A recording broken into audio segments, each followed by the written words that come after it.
আল্লাহ হারাম করেছেন আল্লাহর সাথে কাউকে শরীক সাব্যস্ত করতে। কবর পূজা, মাজার পূজা, খানকা পূজা, পীর পূজা, ওলি গাউস কুতুব, এগুলি শিরক। মাজারে মানত করা, টাকা দেওয়া, নজর নেওয়াজ দেওয়া শিরক। পীর কবরে জীবিত আছে, এই আকীদা শিরক। পীর কবরে থেকে মানুষের কল্যাণ অকল্যাণ করতে পারে, এই আকীদা শিরক।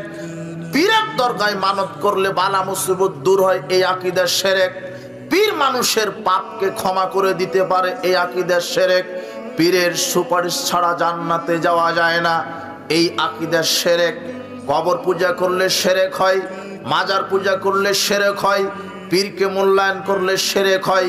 এগুলি বড় বড় শিরক। আরো আরেকটা বড় শিরক, তাবিজ ঝুলানো শিরক। যদি কেউ মনে করে তাবিজ আমার কল্যাণ অকল্যাণ করবে, তাবিজ আমার রোগ ভালো করে দিবে, যদি তাবিজের উপরে বিশ্বাস স্থাপন করে, তাহলে ও বড় মুশরিক। এই যে দেখেন, সৎ কাজের বিনিময়ে আল্লাহর কাছে ডাকতে হবে। কি কাজের বিনিময়ে? সৎ কাজের উসিলাই, পীরের উসিলাই নয়। কিসের উসিলাই নয়? এদেশের ভণ্ড পীরেরা কোরআন হাদিসকে অপব্যাখ্যা করে বলছে, ইয়া আইয়ুহাল্লাযিনা আমানুত্তাকুল্লাহ ওয়াবতাগু ইলাইহিল ওয়াসিলা। হে বিশ্বাসীগণ, আল্লাহকে ভয় করো আর ওয়াসিলা ধরো, মানে পীর ধরো। ওয়াসিলা মানে ফতোয়া মেরে দিল পীর, অথচ ওয়াসিলা মানে সৎ আমল। কি? আপনি 10 টাকা একজন ফকিরকে দিয়ে বলবেন, আল্লাহ এই যে আমি 10 টাকা ফকিরকে দিলাম, এই 10 টাকার বিনিময়ে তুমি আমার জীবনের সব পাপ ক্ষমা করে দাও।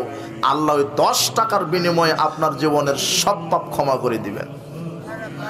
আপনি রাতে 2 রাকাত সালাত আদায় করে বলবেন, আল্লাহ এই যে তোমাকে খুশি করার জন্য 2 রাকাত সালাত আদায় করলাম, এই 2 রাকাত সালাতের বিনিময়ে আমার সন্তান অসুস্থ, তুমি তাকে সুস্থতা দান করো।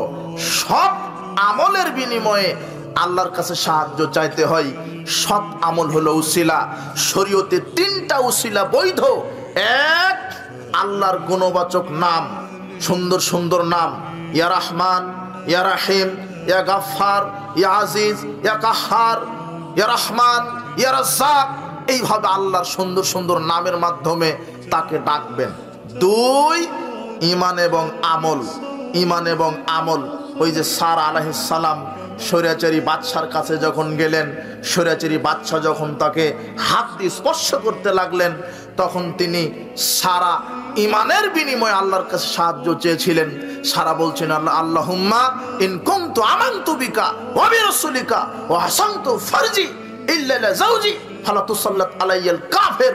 প্রতিপালক, আমি যদি তোমার উপরে ঈমান আনি, তোমার রাসূলের প্রতি ঈমান আনি, আর আমার ইজ্জতকে আমার স্বামী ছাড়া যদি কাউকে ভোগ করতে না দিই, এটা যদি ঠিক হয়, তাহলে আমার উপর